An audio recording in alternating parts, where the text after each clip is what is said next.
Hello? Is anybody home? Oh, yeah. Is anybody home? I hope not.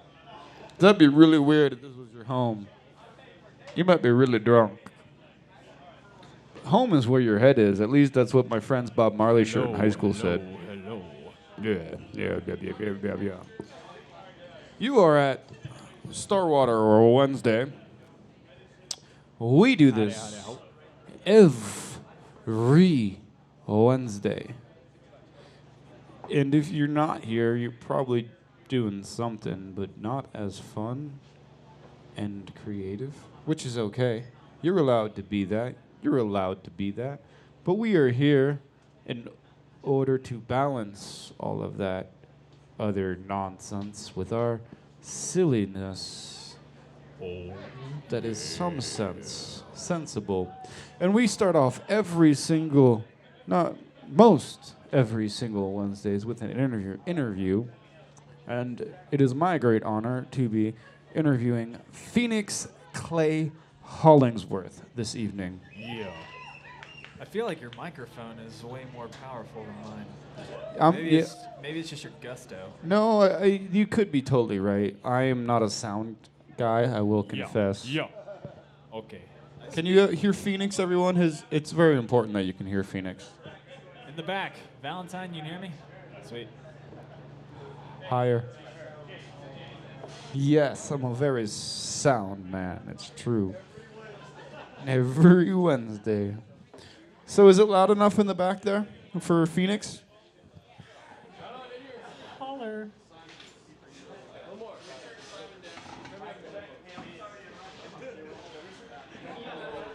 Yo. Perfect. All right. Brilliant. So, Phoenix, where did your journey of climbing through the mud to be a facilitator of conscious medicinal culture begin? Climbing through the mud.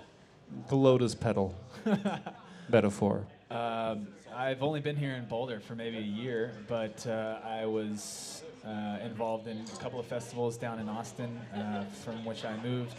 One of them being the Texas Wild Rice Festival. I was involved in the regional burning festival down there. I also have held and facilitated workshops surrounding conscious growth, conscious topics. There was a forum that I started in Austin, Texas called the Conscious Living Forums.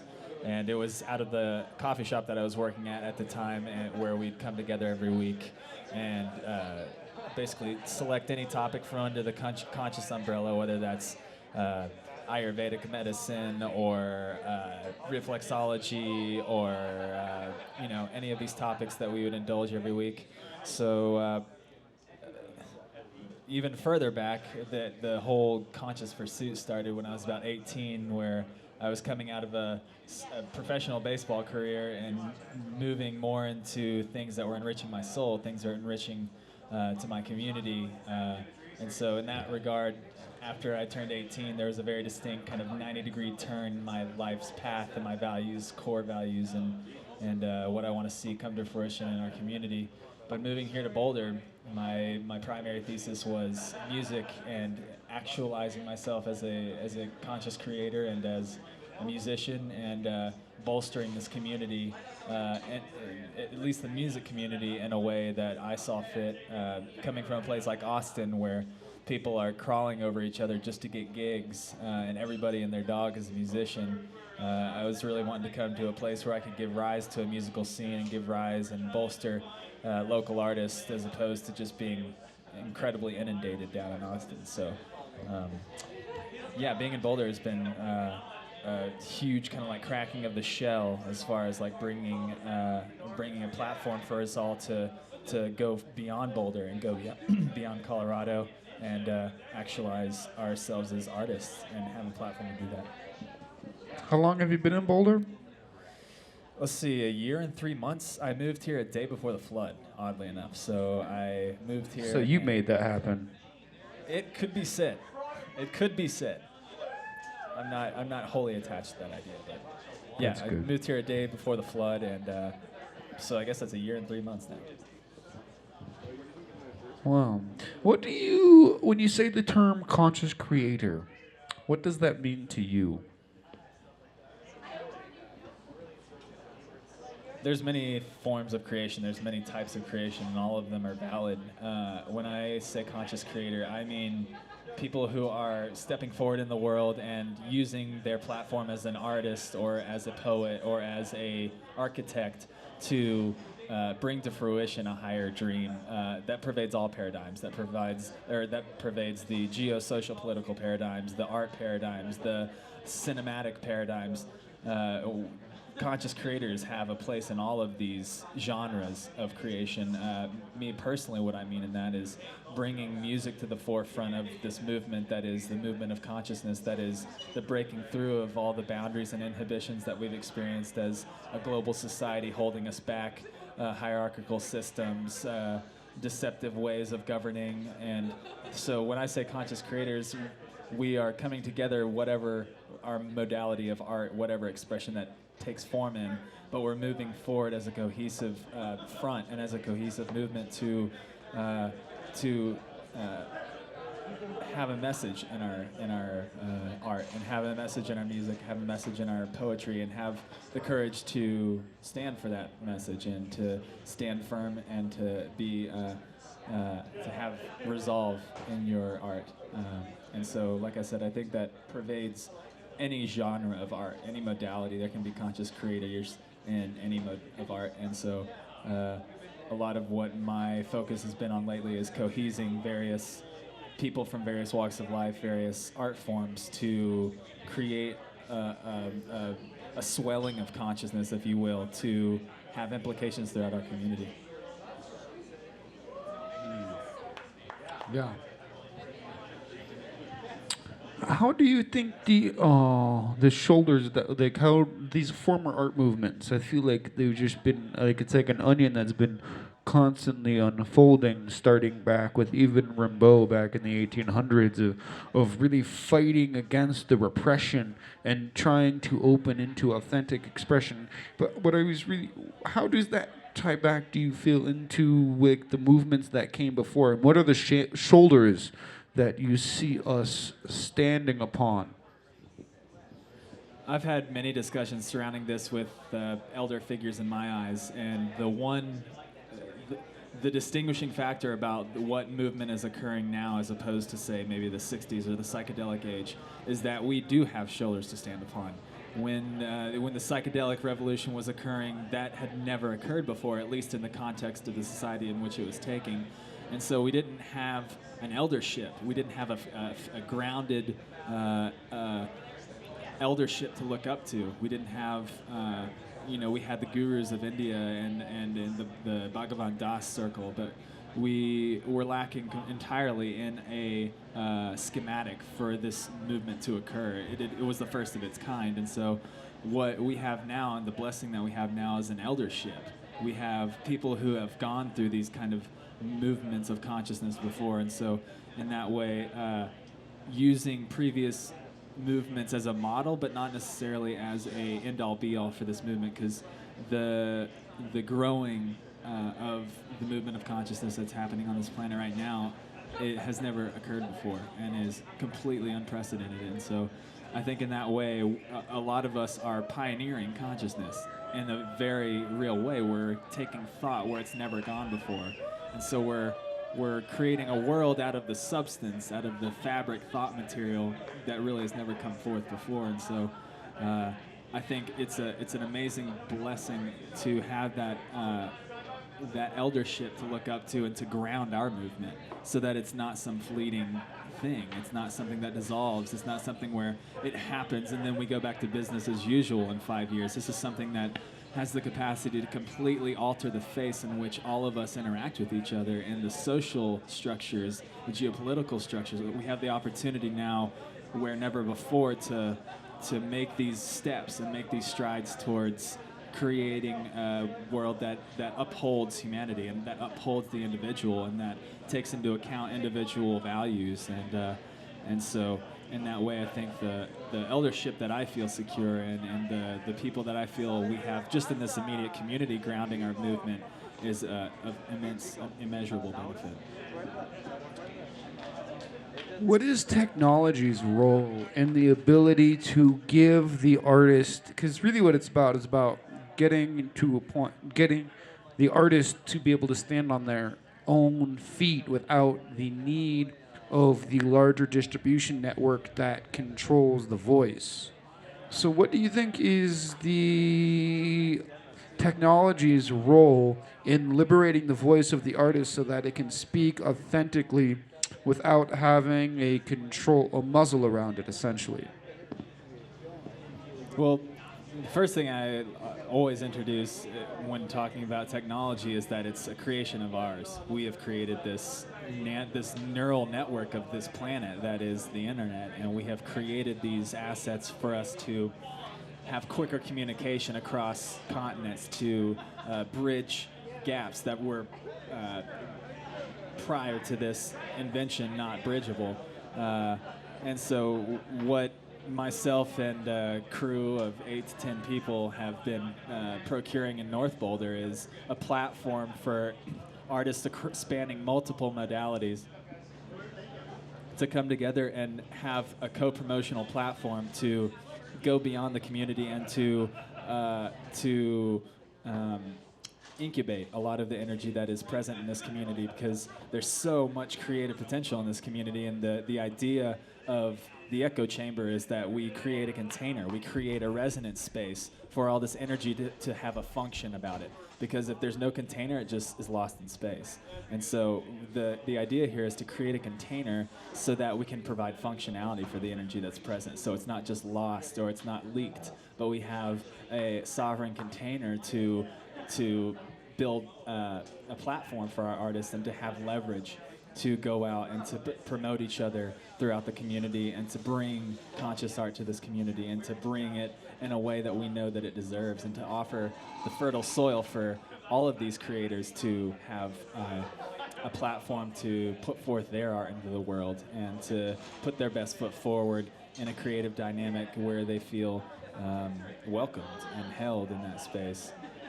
So technology is huge, and as long as it's responsibly used, it is the bridging mechanism between this movement and the next, or this society, this global society, and the next. It is the bridging mechanism that will allow us to inhabit a new geosocial political paradigm where we all feel our voices heard.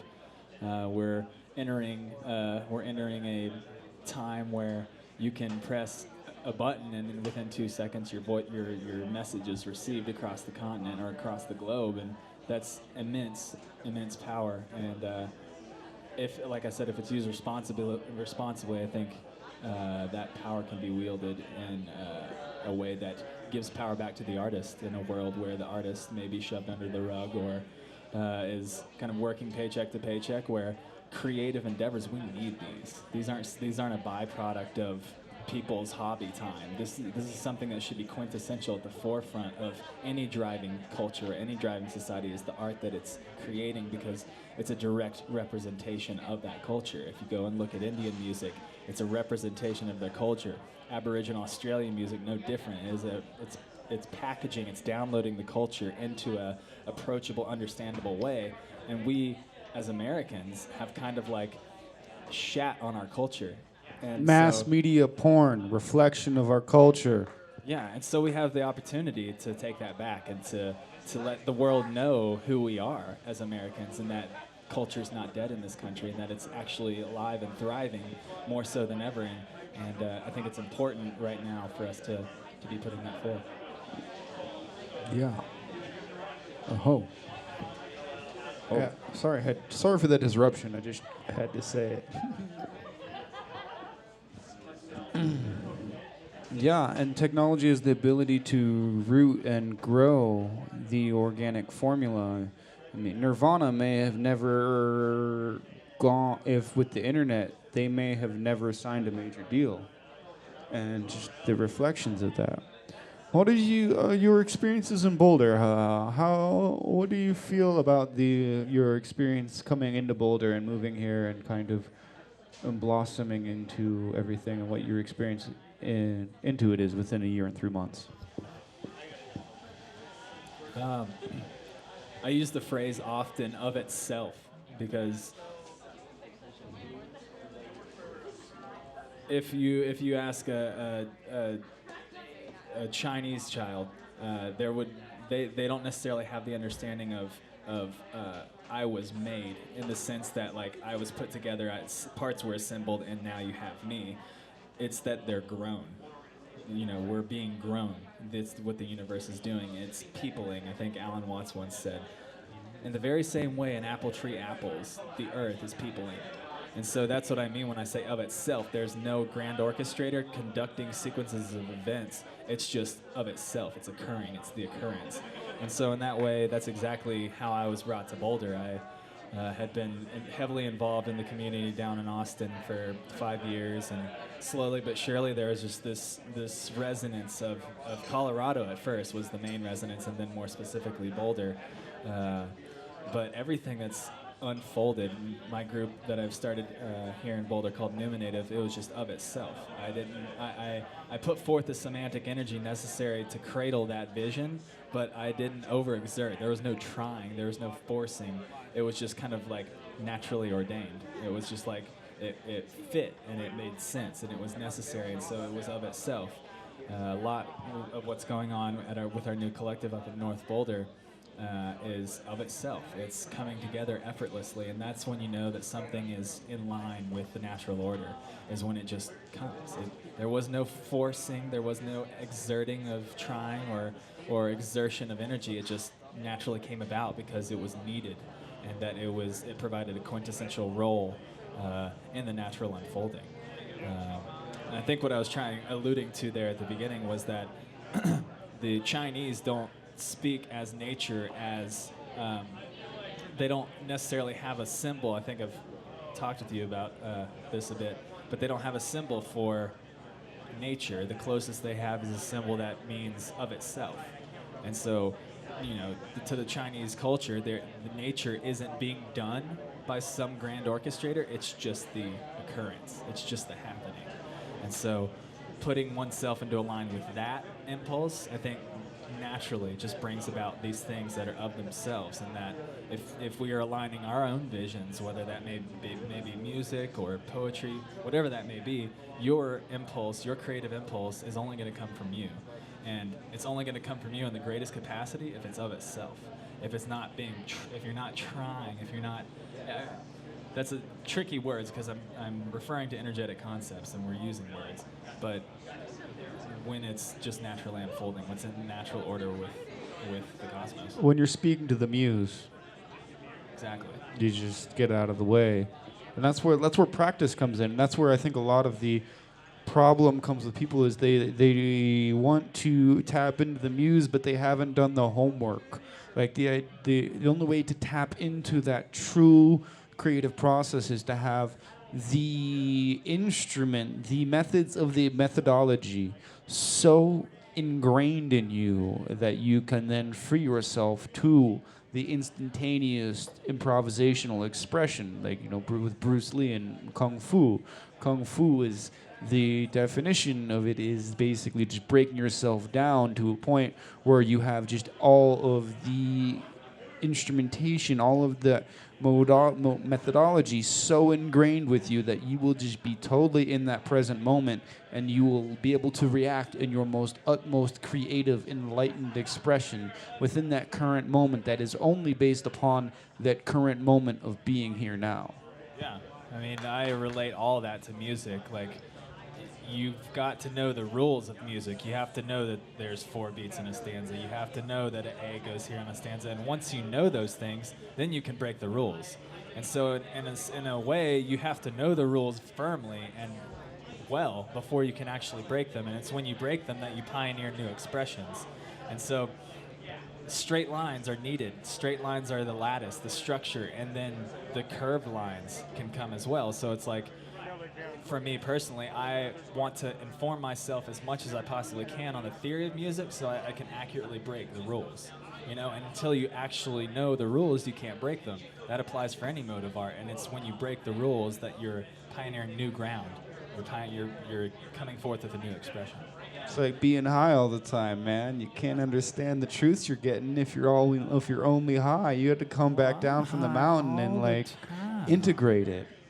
You gotta integrate the experience in order to like fully understand the download, and that takes patience, and that's really where the breath comes in, and being like, you know, you have this, you go up to the mountaintop of your mind and you have this totally transformational like vision, but that vision's not gonna happen overnight. You have to take it to the fields and just keep on mending it and tilling it and growing it, and slowly but surely eventually you'll have a master crop, but it's not gonna happen overnight. Do we have any questions for this fine young gentleman? I don't bite. Where do you see yourself in the future is the question. Where do I see myself in the future? The future. The future. The real future. The future. It was yesterday. The future. I mean, personally, there's a trajectory personally, and then there's a trajectory, you know, with all the people that I'm surrounded by. Ideally, we'll be traveling around the world together. We'll be spouting our message loud and far. We'll be performing in European cities. We'll be performing on the Giza Plateau. Personally, I won't stop until that's my reality. All of my actions of late are dictated towards capturing the highest quality audio possible, to have a platform to springboard all of our artists, all of our musicians up to the next level. That's been my sole mission lately, is to get that procured so that we can be offering super high quality audio to local artists. Personally, I want to be, I am packing the boat that is my music that will take me abroad. And so as ornate and beautiful and as many people as that can host, that is what I'm intending to procure. Oh. Will, what would you do if you found yourself in the Bermuda Triangle? Like, you don't know how you ended up there, but there you are. One of these planes took you there. You know, I'd probably do EMF measuring. I would probably do, well, it depends on if I'm in a boat. I would assume that I am, because most of it is across water. I don't know, that place has more questions than answers, so. We should go do a StarWater party there. Yeah, let's throw a Aqueous StarWater Get party. a big boat that's designed for sustainability qualities. And Jakob's talking about submarines. We could have them attached. But a big party, floatable party island that we take there with EMF things and experiment.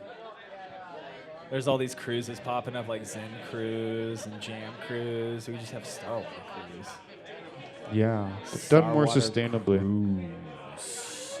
StarWater Cruise.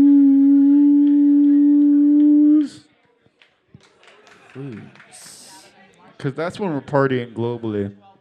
And we'll have a boat run off of like We're in solar uncharted power. water now. Yeah, international waters. So it means we can do whatever we want. Yeah. International waters literally means there are no rules. That could get dangerous. What is spontaneous combustion? Well, that's when you explode spontaneously and you don't know why and you turn into a pile of ash. It's a scientific thing. You can actually do that. And it's been recorded a few times. Though what I think you're referring to is the interview series that me and this man have been putting together.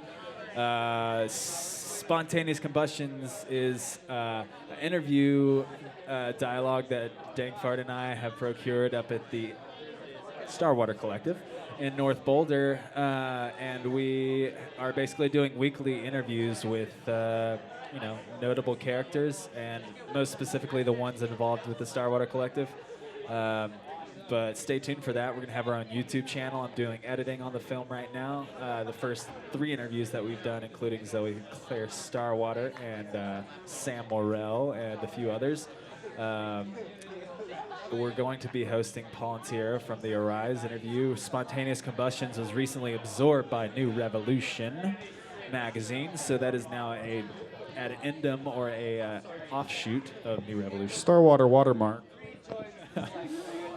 And I just want to dovetail on that for any musicians here. If you're a musician, you might want to listen to me right now, because we are going to be offering a high-fidelity recording studio in North Boulder. And when I say high-fidelity, I mean it. High-fidelity, outboard compressors, EQs, boutique preamps. We're going to be starting the installation process this week as far as acoustic build-out. Then we're going to be wiring the studio. We're bringing in some guys from Wind Over the Earth to be giving us some consultation for that. And then we're going to be installing the studio, which includes either solid-state or Neve consoles. We'll be offering artist contracts in mid-March. So if you're a musician, you want to get next-level audio to portfolio your music, come talk with me, and we can get that set up. It's the best thing happening. If you are a recording artist, you want to be involved in this. It will slingshot all of us to higher dimensional frequencies. Just frequently. pulling that slingshot back right now.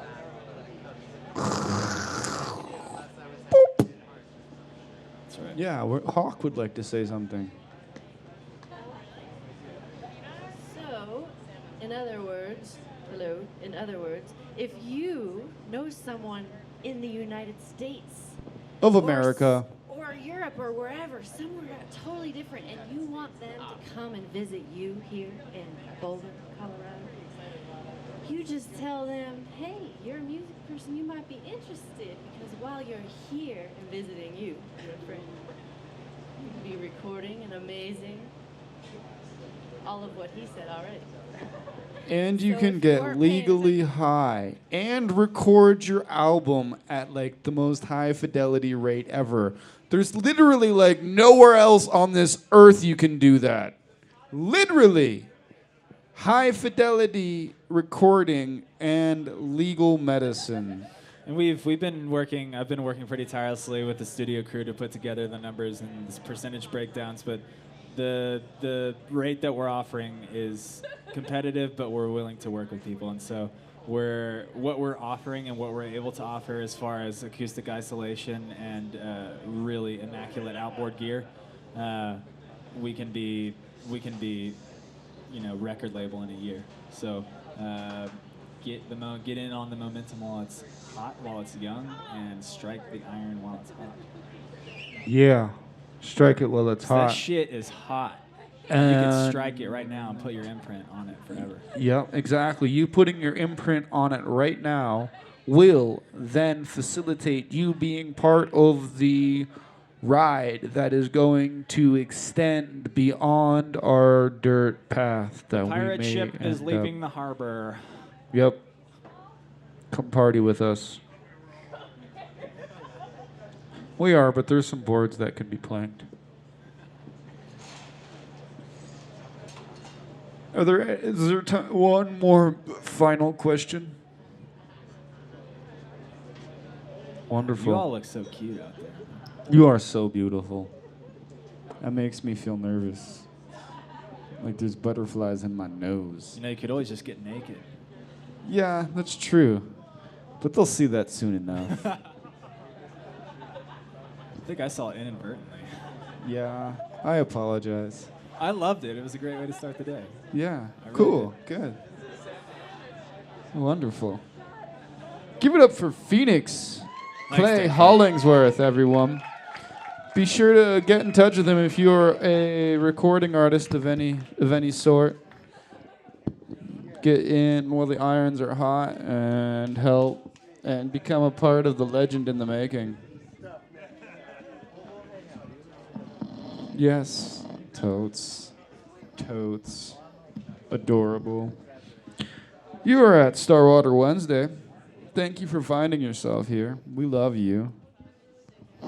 More than we love ourselves, maybe not. I don't know. Depends on the time in the evening, the afternoon, the morning, the lunchtime. Give it up for 303 Vodka and their fine beverages, allowing us to be here. Give it up for Parabuilding, recording all of this madness. And if you have been signed up on our open mic poetry list, feel free to sign the release form, because this is all being recorded, giving us permission to use it when you are fabulously famous along with all the rest of us, because that's what we're doing here. We are building a future where the creative individual is totally funded by awesome self-distribution things. Yeah. The way it should be. The way it was meant to be. We're really just all... Maybe reality is working backwards and we're moving to where we were supposed to be. Who knows? Yeah. It's really, I mean, there's always somewhere in the middle. There's really no ending. I mean, there's just like, you die and who knows, but it's probably just another beginning, and so we're always caught in the middle somewhere. So we're all figuring it in. We're all figuring it in.